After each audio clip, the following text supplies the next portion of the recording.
ভাবছি সন্দেশটা 25 তারিখে আসছে, তাই না? তাহলে 25, 26, 27 ওটার মেয়াদ আজকে শেষ হয়ে যাওয়ার কথা, আপনি টেম্পারিং করে ওটা আবার আজকের ডেট বসাইছেন যে 27, 28, 29 তারিখে ওটা মেয়াদ শেষ হবে। তো এগুলো করলে তো মানুষ অসুস্থ হবে, হসপিটালের বিল কি আপনি দিবেন? বিদেশি বিদেশি কি সেল করেন শিশু খাদ্য? ইনফ্যান্ট ফর্মুলা, পেডিয়াট্রিশিয়ান না আমি, ইনফ্যান্ট এই যে নেন নেন।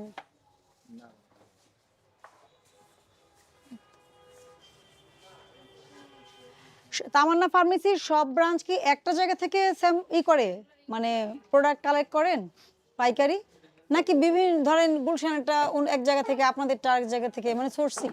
সোর্স ম্যাডাম যেগুলো আমাদের ওই ব্রাঞ্চেস ওগুলো ওরা নিজস্বভাবে আলাদা করে, আর আমরা যেগুলো মেইন ব্রাঞ্চ এগুলো ওই ধানমন্ডি থেকে গুলশান। মেইন ব্রাঞ্চ কয়টা?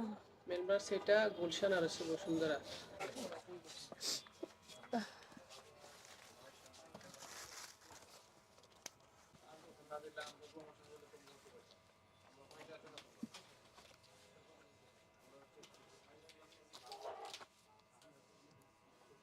মানে 1/11/2024 শেষ, এবং এটা তো অনেকগুলা।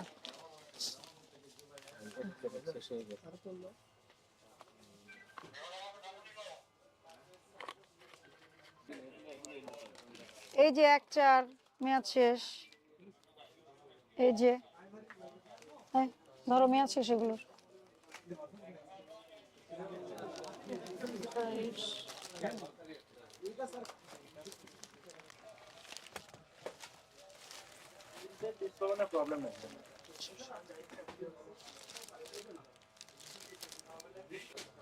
ব্যান্ডেজে তো কোনো মেয়াদ থাকে না।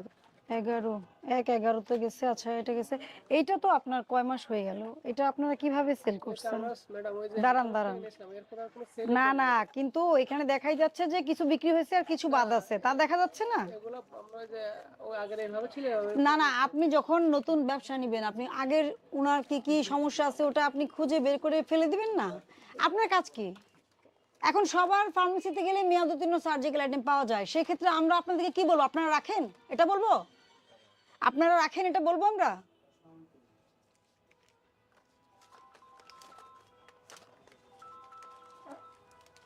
সাইফুল, আমার মোবাইল কি আপনার জুলাই মাসে গেছে, আচ্ছা, তা আপনারা এতদিন সময় পাননি?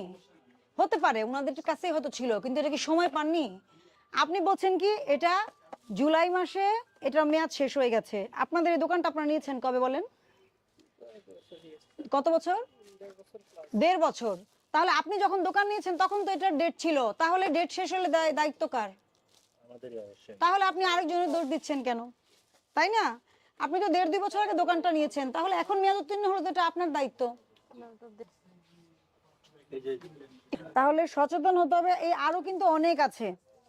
এরপরে আমাদের এখানে কমপ্লেইন আসতেছে নেবুলাইজারের। আপনার কি তার, আপনি তো বিক্রি বন্ধ রাখেননি। আপনার প্রতিষ্ঠান বন্ধ থাকলে তো আমরা ঢুকতাম না, তাই না? আপনার বিক্রি তো চলমান, তাহলে কি করতে হবে? আপনাকে এটা মেনটেন করেই চলতে হবে। 5 মাস 6 মাস আগে মেয়াদ উত্তীর্ণ হয়েছে, ডেকোরেশন কয় মাস ধরে চলতেছে আপনার? এটা প্রায় 15 দিন হয়েছে। হ্যাঁ, তো 6 মাস আগে মেয়াদ উত্তীর্ণ কেন পেলাম তাহলে? তাহলে 6 মাস আগে মেয়াদ উত্তীর্ণ কেন পেলাম? এসব বাজে এক্সকিউজ বাদ দেন। ওখানে তো চেক করতে আপনাদের কষ্ট লাগে, এই জন্য করেন না, মালিকের বদনাম করেন। এটা তো মালিকের দোষ দিয়ে লাভ নাই, দোষ তো আপনাদের।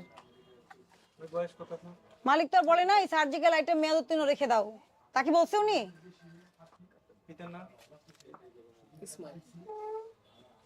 এই দেখেন জুলাই 24-এ আপনি দোকান নিয়েছেন 1.5 বছর আগে, তাহলে আপনি কেন আরেকজনের দোষ দিচ্ছেন? এটা তো তখন মেয়াদ ছিল, এবং এটা হসপিটাল এরিয়া, আপনাকে এটা বুঝতে হবে।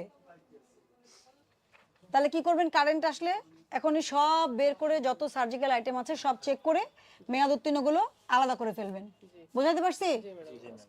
অপরাধ পুনঃসংগঠনের দণ্ড দিতাম আজকে আমি 1 লক্ষ টাকা দিলাম না। আপনাদের ঔষধ আগের চেয়ে আপনারা একটু ডেভেলপ করেছেন, কিন্তু এগুলো বিএসটি এর লোগো ছাড়া সেল করা যাবে না। কারণ কি? এটা বিএসটি এর ম্যান্ডেটরি পণ্য, এজন্য।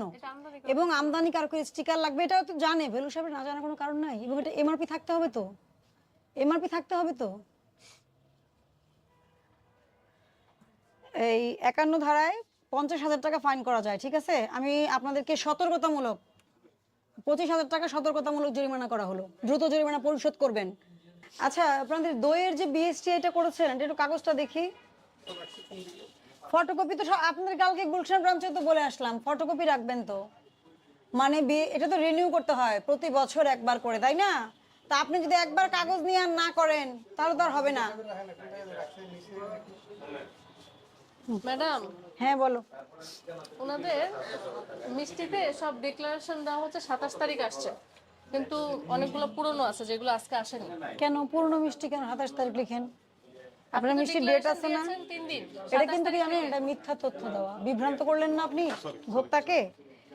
আপনি ভোক্তাকে, আপনি আজকে যে মিষ্টি আসছে কালকে কিন্তু আমরা ননি আর আপনাদের ব্রাঞ্চ পাশাপাশি না, দেখলাম ওটা কিন্তু ঠিক মতো ডেট দেওয়া, আগের দিনের মিষ্টি হলে আগের দিনের ডেট দেওয়া, আজকের হলে আজকের। তো আপনি যদি এই প্রতারণার আশ্রয় নেন যে আজকে সব তারিখ দিয়ে রাখেন, এটা কি সঠিক কাজ? তারপর তো আজকে আসেইনি সেগুলো। মানে এটা কি আপনার কোম্পানি থেকে বলে দিছে যে প্রতিদিন একই ডেট লিখতে? হাফ এটা কি শেষে কাগজ সব দেখলে আসছে। আমরা ধরতে পারবো না? আপনাদের কি মনে হয়? ডেট টেম্পারিং করা যাবে না তো? এটা হচ্ছে 26, গতকালকে আসছে। আপনার হাফ শেষ সন্দেশ আসছে 25 তারিখ, তার মানে আজকে সেটার মেয়াদ শেষ, কিন্তু 29 তারিখ পর্যন্ত মেয়াদ। সর্বনাশ। এবং আচ্ছা 25 তারিখেরটা আজকের মেয়াদ দিয়ে রাখবেন কেন? 25 তারিখ যদি হয়ে থাকে মেয়াদ কদিন থাকে? 3 দিন, 25, 26, 27। তো আজকে শেষ হয়ে যাওয়ার কথা, আপনি আবার আজকে ডেট দিয়ে দেখাচ্ছেন 29 তারিখ পর্যন্ত মেয়াদ আছে। এটা কি ধরনের কারচুপি? এটাই তো কথা, 25 তারিখেই তো এসছে আপনার আপনার ডকুমেন্ট অনুযায়ী হাফসি সন্দেশটা 25 তারিখে আসছে, তাই না?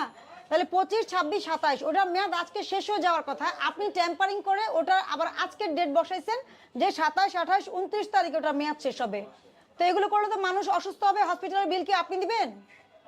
এই যে এটা, তারপরে কাজু বরফিও আসেনি তার 2-3 দিন। চিন্তা করেন, এটা কিন্তু ওই যে ছানার যে ইয়েটা, তারপরে আপনার এই যে এটা এটা তো ম্যাডাম 3 দিনও দেখলাম না, জর্দা লাড্ডু, এটা কিন্তু 3 দিনের মধ্যেও দেখলাম। এটা তো ড্রাই সাদা হয়ে গেছে, দেখাই যাচ্ছে ড্রাই হয়ে গেছে।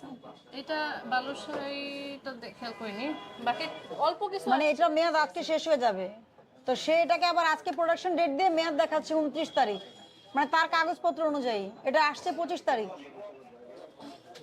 আপনার বিএসটি করা আছে, ঠিক আছে, ভালো, আপনার কাগজপত্র লাইসেন্স আছে, ভালো, কিন্তু লাইসেন্স নিয়ে ব্যবসা করলে সেটা কি করতে হবে? নিয়ম অনুযায়ী করতে হবে। এখানে কিন্তু আপনি প্রাইস টেম্পারিং করেছেন, ডেট টেম্পারিং করেছেন, তাই না? এটা কি অপরাধ হয়েছে আপনার? আপনাকে আজকে ভোক্তা অধিকার আইনে 45 ধারায় প্রতিশ্রুত পণ্য বা সেবা যথাযথভাবে বিক্রয় বা সরবরাহ না করার অপরাধে 20,000 টাকা জরিমানা আরোপ করা হলো। ভবিষ্যতে এই ধরনের কার্যকলাপ থেকে বিরত থাকতে হবে।